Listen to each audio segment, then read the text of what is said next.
अस्सलाम वालेकुम स्टूडेंट्स, कैसे हैं आप सब। उम्मीद है आप सब खैरियत से हैं। आज हम पढ़ेंगे chemistry chapter number 5 physical state of matter. Topic हमारे पास है सॉलिड स्टेट है which is third state of matter. Solid state इसलिए हमने पढ़ना है, टिपिकल प्रॉपर्टीज़ पढ़ना है, मेल्टिंग पॉइंट है, रिजिडिटी है, डेंसिटी है। इसको पढ़ने से पहले थोड़ा हम लेक्चर जो है ना रिमाइंड कर लें अपना लेक्चर। तो मैंने पढ़ाया था कि हमने प्रॉपर्टीज़ पढ़ी थी सॉलिड की, लिक्विड की और गैस की। जहाँ तक हमने सॉलिड की पढ़ी थी, हमने पढ़ा था कि एक क्रिस्टलाइन शेप होती है सॉलिड्स की। क्रिस्टलाइन शेप का क्या मतलब होता है कि एक अरेंज होते हैं इन अ रेगुलर पैटर्न। एक रेगुलर पैटर्न में ये अपने आप को अरेंज करते हैं। इनके दरमियान इंटरमोलिकुलर फोर्सेस बहुत ज़्यादा स्ट्रॉन्ग होती हैं।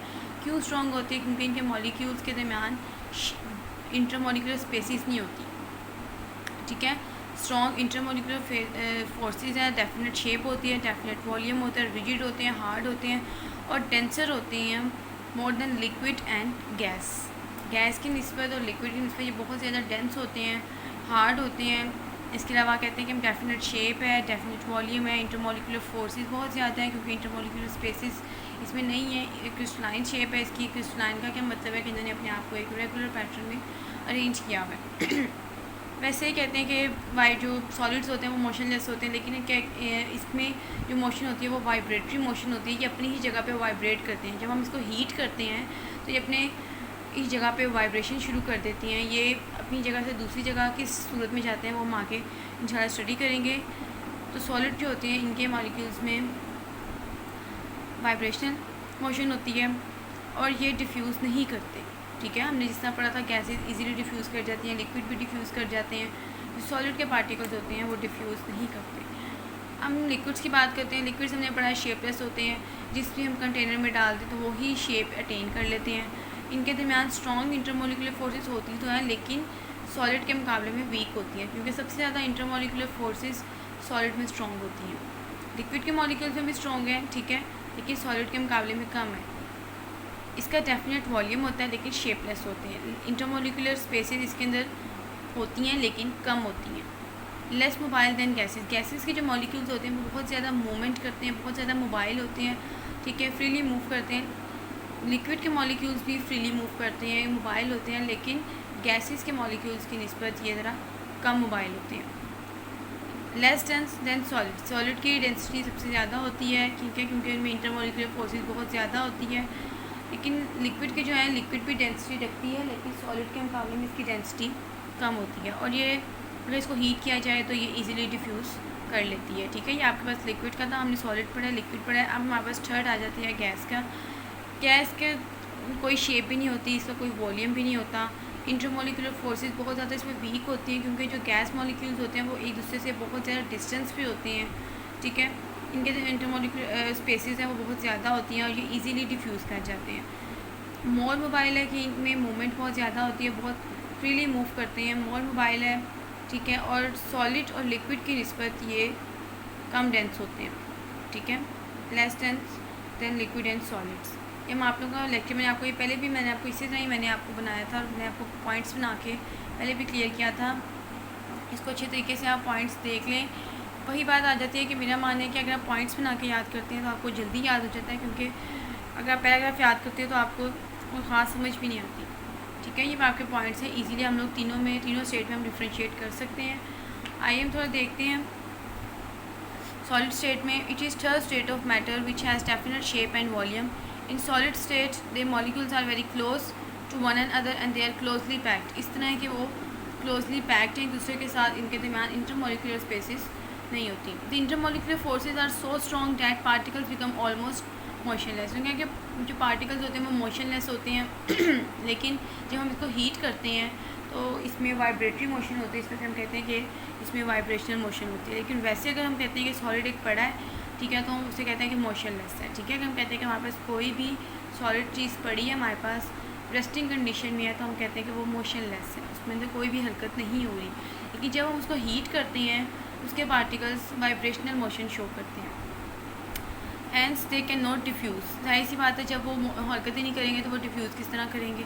Solid particles possess only vibrational motion. ठीक है, सॉलिड पार्टिकल्स में वाइब्रेशन मोशन होती है और वो भी कब होती है जब हम इसको हीट प्रोवाइड करते हैं। नेक्स्ट हमारे पास इसकी आती है टिपिकल प्रॉपर्टीज़ की हम बात करते हैं। Solid exhibit typical properties, a few of which are discussed here. Melting point. Melting point क्या होता है? अगर हम सिंपली इसको डिफ़ाइन करें, मेल्टिंग पॉइंट को हम देखते हैं, हमारे पास ये सॉलिड है, ठीक है, रेस्टिंग कंडीशन है, ठीक है. रेस्टिंग कंडीशन में हम कहते हैं कि सॉलिड की कोई भी मूवमेंट नहीं है, सॉलिड मोशनलेस है, ठीक है. जब हम इसको हीट प्रोवाइड करते हैं, हमने इसको हीट प्रोवाइड किया है, तो इसके पार्टिकल्स के दरमियान, इनने पार्टिकल से तो कुछ तो होना है ना, हरकत करनी है, किस तरह तो करना है, क्योंकि जब हम हीट प्रोवाइड करते हैं तो हीट का क्या फ़ायदा होता है कि काइनेटिक एनर्जी इंक्रीज़ कर जाती है. अब जाहिर सी बात है, इनके दरमियान इंटरमोलिकुलर स्पेसिस तो नहीं है कि जो आपस में ये कोलिजन करे. इंटरमोलिकुलर फोर्सेस इसमें बिल्कुल भी नहीं है, स्पेसिस और बिल्कुल भी नहीं है, जिसकी वजह से ये हरकत नहीं करते. तो ये क्या करते हैं, ये अपनी ही पोजीशन पे रह के, जिसे मीन पोजीशन कहते हैं, ये अपनी ही पोजीशन में रह के वाइब्रेट करना शुरू हो जाती हैं. वाइब्रेट करने से क्या होता है, इनकी काइनेटिक एनर्जी हमें पता लग जाती है कि इनकी पार्टिकल्स की काइनेटिक एनर्जी इंक्रीज़ कर गई है, ठीक है. जैसे ही कहते हैं हमने इसको हीट किया, हीट करने से ये अपनी ही जगह पे मीन पोजीशन पे वाइब्रेट करना शुरू हो जाते हैं, जिसकी वजह से हम कहते हैं कि ये वाइब्रेशनल मोशन शो करता है. एक टाइम इस तरह का आता है कि हम कहते हैं हम इसको हीट प्रोवाइड करते जा रहे हैं, इसको हीट प्रोवाइड करते जा रहे हैं. इवन एक स्टेट इस तरह की आती है कि जो सॉलिड होता है वो मेल्ट होना शुरू हो जाता है, ठीक है. हम कहते हैं कि सॉलिड मेल्ट होना शुरू हो जाता है. मेल्ट होकर वो किस फॉर्म में आना शुरू हो जाता है, लिक्विड फॉर्म में, ठीक है. ऐसी स्टेट जहाँ पे सॉलिड मेल्ट होकर ऑलमोस्ट डायनेमिक इक्विलिब्रियम शो करे विद लिक्विड, ठीक है. एक सॉलिड है, सॉलिड हमने हीट किया है, हीट होकर उसके वाइब्रेशनल मोशन शो किया है. जैसे ही वाइब्रेशनल मोशन शो करते हैं, हम इसको मज़ीद हीट देते जाते हैं. अगर हम इसको मज़ीद हीट हम बढ़ाते जाते हैं तो क्या होता है, एक टाइम इस तरह का आता है कि सॉलिड मेल्ट होना शुरू हो जाता है और मेल्ट होकर लिक्विड में कन्वर्ट होना शुरू हो जाता है. इस स्टेट को, जहाँ पे सॉलिड मेल्ट होकर लिक्विड में कन्वर्ट होता है, एक डायनेमिक इक्विलिब्रियम होता है, इस स्टेट को हम कहते हैं मेल्टिंग पॉइंट, जिसमें सॉलिड मेल्ट हो जाता है. सॉलिड के मेल्टिंग और बॉइलिंग पॉइंट दोनों हाई होते हैं. मैंने आपको पहले भी बताया था जब हमने गैसेस की प्रॉपर्टीज़ को स्टडी किया था. तो मेल्टिंग और बॉइलिंग पॉइंट क्यों हाई होते हैं? अगर इंटरमोलिकुलर फोर्सेस बहुत ज़्यादा होती हैं, इनकी बॉन्डिंग बहुत स्ट्रॉन्ग होती है, जिसकी वजह से हमें इनको मज़ीद हीट देना पड़ती है. अब देखें, इसके दरमियान इंटरमोलिकुलर फोर्सेस बहुत ज़्यादा हैं, क्योंकि इनके पार्टिकल्स एक दूसरे के साथ हैं. इनके दरमियान इंटरमोलिकुलर स्पेसिस जो है वो बिल्कुल भी नहीं है. इनके मॉलिक्यूल्स एक दूसरे के बिल्कुल साथ साथ हैं. इसकी वजह से इनके दरमियान intermolecular forces as compare to liquid and gas बहुत ज़्यादा स्ट्रॉन्ग होती हैं. अब जब इंटरमोलिकुलर फोर्सेस स्ट्रॉन्ग होंगी तो जाहिर सी बात है, हमें उसको ब्रेक डाउन करने के लिए हमें एनर्जी भी ज़्यादा देनी पड़ेगी. हमें ज़्यादा से ज़्यादा हमें एनर्जी देना पड़ेगी. हम ज़्यादा से ज़्यादा उसको हीट देंगे. जब हम ज़्यादा से ज़्यादा उसको हीट देंगे, एनर्जी देंगे, तो हम क्या कहते हैं कि उसका मेल्टिंग पॉइंट और बॉइलिंग पॉइंट बहुत ज़्यादा होता है. जाहिर सी बात है, वहाँ पर सॉलिड हमें उसको बॉयल करना है, हम ज़्यादा हीट देंगे. अगर मेल्ट भी करना है तो हम क्या करेंगे, उसको ज़्यादा हीट प्रोवाइड करेंगे. अब जिससे हम सॉलिड की बात करते हैं, वहाँ पर ये सॉलिड स्टेट में है, ठीक है, रिजिड है, हार्ड है, हम इसको हीट देंगे. पहले हमने इसको हीट दिया तो ये इसकी वाइब्रेशनल मोशन शुरू हो गई है, ठीक है, क्योंकि पहली स्टेट इनिशियल स्टेट पे ये मोशनलेस थे. जब हमने हीट प्रोवाइड की है तो ये वाइब्रेशनल मोशन शुरू हो गई है. जब हम इसको मज़ीद हीट देते हैं तो ये फिर वाइब्रेशन करते हैं, फिर हम तेज़ वाइब्रेट करना शुरू हो जाते हैं. जिससे हम हीट ज़्यादा से ज़्यादा देते जाते हैं तो ये तेज़ वाइब्रेट करना शुरू हो जाते हैं. और एक टाइम इस तरह क्या आता है कि ये अपनी पोजीशन जो है वो चेंज करना शुरू हो जाते हैं. इनके दरमियान इंटरमोलिकुलर फोर्सेस ब्रेक डाउन होना शुरू हो जाती हैं. जब इंटरमोलिकुलर फोर्सेस ब्रेक डाउन होना शुरू हो जाती हैं तो ये क्या करती है, थोड़ी अपनी पोजीशन से आगे पीछे हिलना शुरू कर देते हैं, ठीक है. थोड़ी इनकी वाइब्रेशन मोशन स्टार्ट हो जाती है, थोड़ा सा आगे पीछे हिलना शुरू हो जाते हैं. ये वो स्टेट होती है जब मूवमेंट थोड़ी वो शो करना शुरू हो जाती है. ये वो स्टेट होती है जब सॉलिड मेल्ट होना स्टार्ट होता है और ये लिक्विड में कन्वर्ट होना शुरू हो जाता है.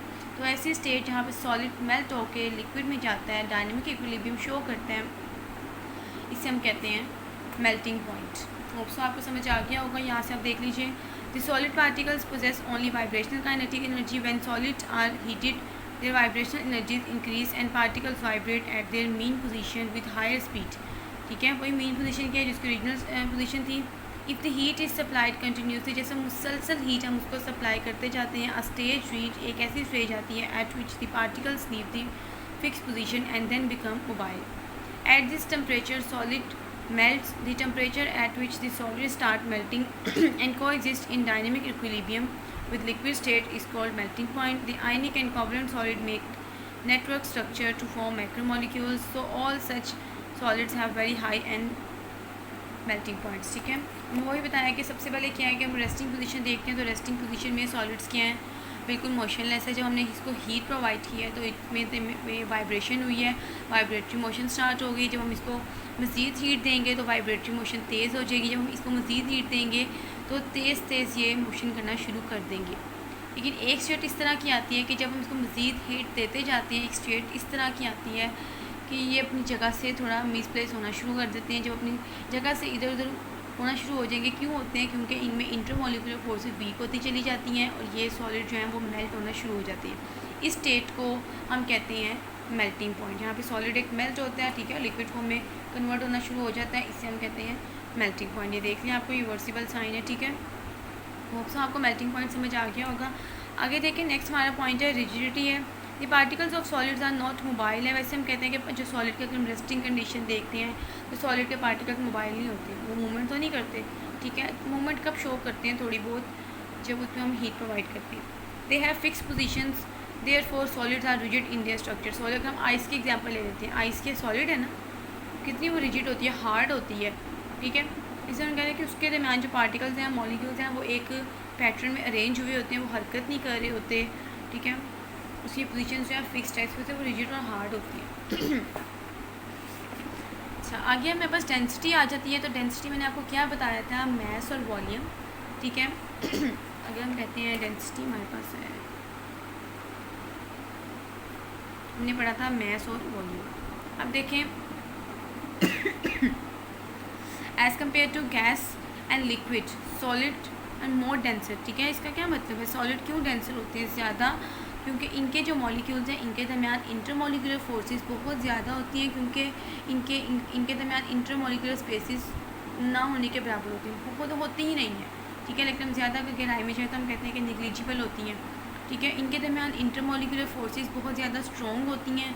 इंटरमॉलिक्यूलर फोर्सेस स्ट्रॉन्ग होने की वजह से हम क्या कहते हैं कि जो वॉल्यूम है ये कम ऑक्यूपाई करती है। अगर हम फ़र्ज़ करते हैं कि हमारे पास सॉलिड के इस तरह पार्टिकल्स प्रेजेंट है, इंटरमॉलिक्यूलर फोर्सेस बहुत ज़्यादा स्ट्रॉन्ग है, एक दूसरे को अपनी तरफ करते हैं, अट्रैक्ट करते हैं, तो क्या करते हैं, एक रेगुलर पैटर्न में अरेंज हो जाते हैं। जहाँ पे इन्होंने इतना वॉल्यूम लिया होता है, वहाँ पे ये अरेंज होके वॉल्यूम कम कर लेते हैं, एक दूसरे के साथ चिपक जाते हैं और वॉल्यूम कम हो जाता है इनका, ठीक है।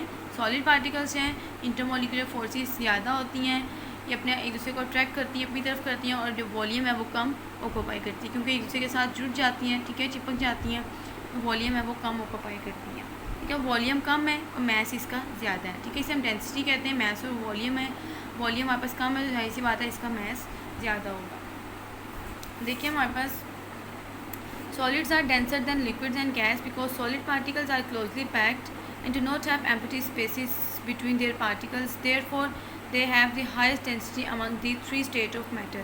For example, density of aluminium is 2.70 gram centimeter per cube, iron is 7.86 gram centimeter per cube, and gold is 19.3 gram centimeter per cube, ठीक है। ये आप लोग क्या है कि सॉलिड, सिंपल से उन्होंने बात बताई है कि सॉलिड की डेंसिटीज़ क्यों ज़्यादा होती है, क्योंकि इनके दरमियान इंटरमॉलिक्यूलर फोर्स स्पेसेस जो होती हैं वो नहीं होती। जब इंटरमॉलिक्यूलर स्पेसेस जो इनके दरमियान नहीं होंगी तो इंटरमॉलिक्यूलर जो फोर्सेस हैं वो बहुत ज़्यादा स्ट्रॉन्ग होती हैं, तो वो पार्टिकल्स जो हैं वो एक दूसरे के करीब होते हैं, ये वॉल्यूम कम लेते हैं, ठीक है। इनका मैस ज़्यादा होता है, इस वजह से हम किसे कहते हैं कि जो डेंसिटी है वो बहुत ज़्यादा होती है, क्योंकि इनमें इंटरमॉलिक्यूलर फोर्सेस बहुत ज़्यादा स्ट्रॉन्ग होती हैं। सॉलिड्स की मेल्टिंग पॉइंट, बॉइलिंग पॉइंट वो भी बहुत ज़्यादा हाई होती हैं, वो भी इस वजह से है कि इंटरमॉलिक्यूलर फोर्सेस जो हैं बहुत स्ट्रॉन्ग होती हैं। जब हमें इसको मेल्ट करना है या बॉयल करना है तो हम इसको ज़्यादा हीट हमें चाहिए होती है। होप सो आपको ये टॉपिक समझ आ गया होगा। कोई भी चीज़ अगर आपको इसमें मुश्किल लगे, कोई पॉइंट आपको नहीं समझ आ रहा, तो मुश्किल लग रहा है, तो आप लोग लाजमी पूछिएगा। वही बात मैं आपसे कहती हूँ कि अगर आपके कॉन्सेप्ट क्लियर नहीं होंगे तो आप याद भी नहीं सही तरह कर सकते। तो मेरा ये मकसद है कि आप रट्टा लगाने की बजाय पहले अपने कॉन्सेप्ट क्लियर करें, ठीक है। ये आप लोग हैं typical properties, melting point, rigidity and density. इंशाल्लाह टाइप्स ऑफ सॉलिड हम नेक्स्ट लेक्चर में डिस्कस करेंगे। आप लोगों ने यहाँ तक अच्छे तरीके से याद करना है कि अपनी फैमिली का बहुत ख्याल रखिएगा। अल्लाह हाफ़िज़।